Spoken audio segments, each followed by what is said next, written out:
كشف بيان الفاف أن راجيفيتش سيكون حاضرا في الجزائر بداية من شهر جويلية المقبل من أجل تنشيط ندوة صحفية والإعلان عنه مدربا رسميا، كما سيكون هدفه الآخر تأهيل الخضر إلى المربع الذهبي في كأس إفريقيا المقبلة في الغابون عام 2017. وكان راجيفيتش صاحب 62 عاما قد قاد منتخب غانا ووصل معه إلى ربع نهائي مونديال 2010، ودرب أيضا منتخب قطر فضلا عن العديد من الأندية الأخرى. مساء الخير. مساء النور حكيم، مساء النور للسيدة المحترمة، ومساء النور أيضا لكل مشاهدينا. أهلا وسهلا حفيد دراجي، دائما يأتي الاتصال بك بعد القرعة ثم الاتصال الآن، باعتبارك الآن أصبحت دائما نصفك بالخبير. شكرا. مساء الخير. إذن حفيد دراجي، ميلوفان راجيفيتش ربما ولا واحد كان يتوقع الاتجاه أو السير إلى هذا المدرب، لأنه الكثير كان يقولوا أنه ربما نرغب في مدرب كبير بالاسم الكبير أو بمواصفات كانت تنطبق على مدرب مقبل للخضر بسيرة ذاتية كبيرة جدا. هذا ما لم يتوفر على الأقل في السيرة الذاتية لهذا المدرب، ما رأيك؟ اولا يجب ان نتفق على طبيعه هذا المدرب الكبير. من هذا المدرب الكبير؟ اعتقد بانه الجزائر عندها خصوصياتها، او بالاحرى المنتخب الجزائري عنده خصوصياته يمكن يليق بنا مدرب من حجم المدرب السربي.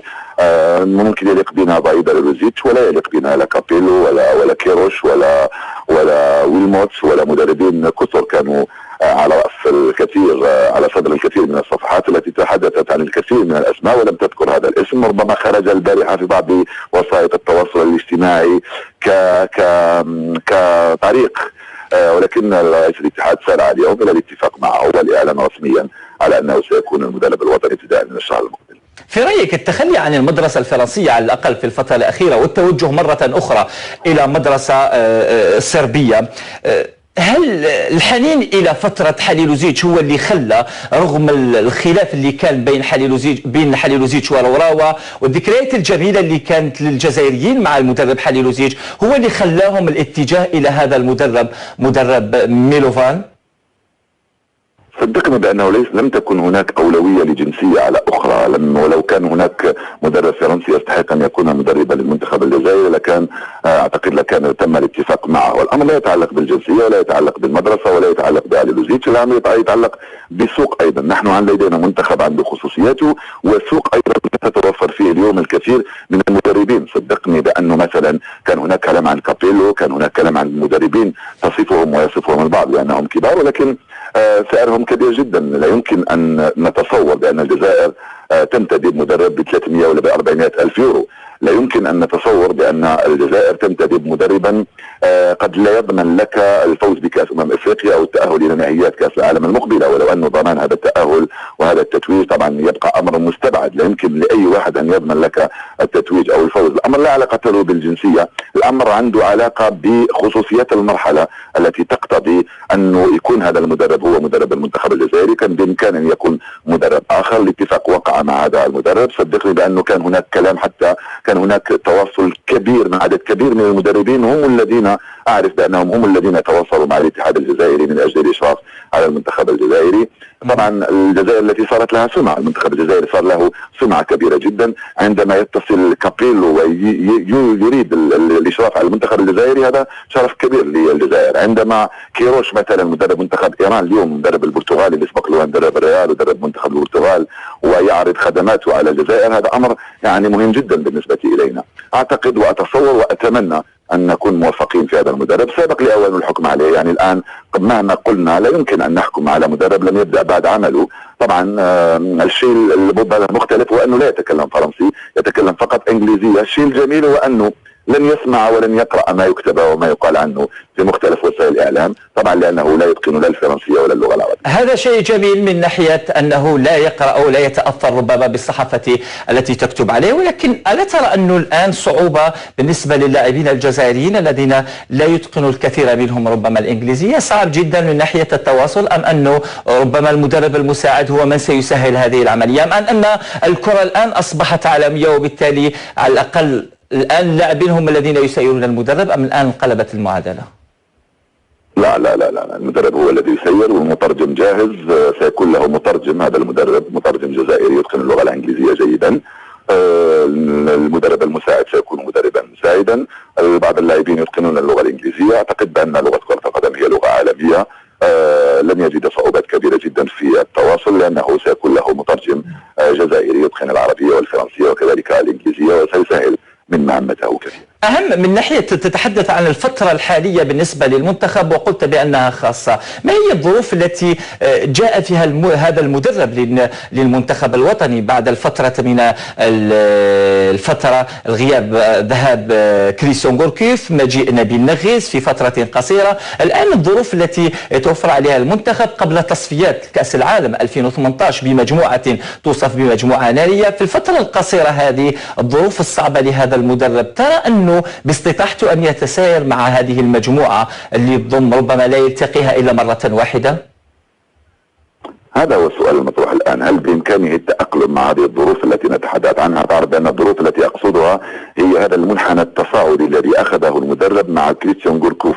اللاعبون بدأوا يتعودون عليه، في وقت بدأوا يتعودون عليه يغادر هو، في وقت بدأ يترك بصمته على المنتخب تحدث له مشاكل في التواصل مع الإعلام ومع الأوساط الكروية في الجزائر. أعتقد بأنه هذه الظرف الصعب الذي أتحدث عنه، والضعف الصعب هو أنه المباراة المقبلة ستكون في شهر أكتوبر. أي نعم عنده مباراة في شهر سبتمبر المقبل في تصفيات هي تكون ودية أمام السيشل، ستتبعها أيضا مباراة ودية لأنها ستكون مباراة ودية ثانية في مباراة ودية في الجزائر بعد اللوزوت وتكون في مباراة ودية. عنده مباراتين قبل المباراة الرسمية في شهر أكتوبر المقبل، عنده فترة يحاول فيها التأقلم مع اللاعبين. طبعا سيتصل بلاعبيه غد او بعد غد سيبدا شغله لانه يتواصل مع اللاعبين. سيزور الجزائر ايضا لمعرفه الظروف الكبيره المتوفره بالنسبه اليه. هذه الظروف الصعبه طبعا مرتبطه بمدى تقبل اللاعبين ومدى تجاوبهم بسرعه مع المدرب الجديد مع عقليه جديده. هذا الذي نتمنى ان يتم بسرعه كبيره جدا، لانه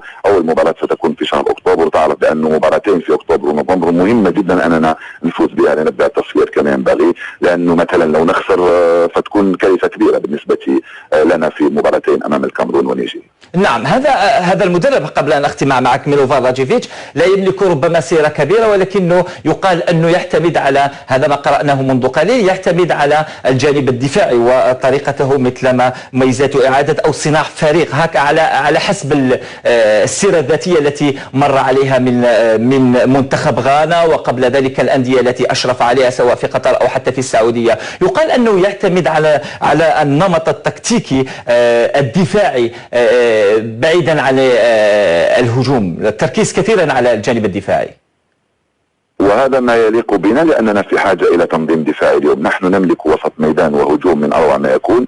نحن بحاجة إلى دفاع قوي جدا. تعرف لما تلعب في نيجيريا وفي الكاميرون وفي زامبيا لازم لك دفاع قوي. وتعرف أن الكرة الحديثة اليوم يا حكيم ترتكز على دفاع قوي. كل الفرق والمنتخبات الكبيرة ترتكز على منظومة دفاعية قوية. عندما تكون عندك منظومة دفاعية قوية فلا تخاف، خاصة وأن لدينا من اللاعبين المتميزين في الوسط والهجوم ما يجعلنا نتفائل باللعب الهجومي. نعم مشكلتنا اليوم في الدفاع، وإذا كانت هذه هي خصوصيات هذا المدرب فأعتقد بأن الخيار كان صعب، لأننا بحاجة إلى تنظيم دفاعي، بحاجة إلى إيجاد لاعبين يلعبون في وسط الدفاع بالدرجة الأولى، لاعبين كثر 7 8 10 مدافعين متميزين يلعبون هذه التصفيات داريح. حفيد دراجي العالمي الجزائري، شكرا جزيلا لك، كنت معنا مباشرة من الدوحة القطرية. شكرا.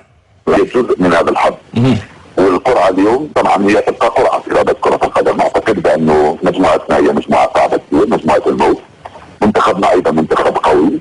أتصور بأنه إذا تأهلنا هذه المرة على حساب هذه المجموعة نقدر نقول بأن منتخبنا الجزائري حقق إنجاز أكبر من التتويج بكأس مجموعة. إذا مجموعة الموت، مجموعة الجزائر. قبل أن أسألك وليد، كما يشير لي زميل بغداد، يلتحق بنا الآن اللاعب الدولي السابق للمنتخب الوطني وأيضا نجم مولودية العاصمة سابقا علي بن شيخ. صحفتكم جميعا ونحيوا جماعة كاع اليوم معكم انتم وخاصة مصطفى تونسي. شكرا. إذن علي بن شيخ، تابعت أيضا قرعة اليوم، القرعة الإفريقية المؤهلة لكأس العالم 2018. المنتخب الوطني في مجموعة ثانية ربما هي الأقوى من بين المجموعات. نظريا المنتخب الوطني مرشح للتأهل إلى مونديال روسيا بالنظر إلى تصنيفه في الفيفا وسيطرته على الساحة الإفريقية. لا أراه يلعب قوما في فرق قوية في أوروبا.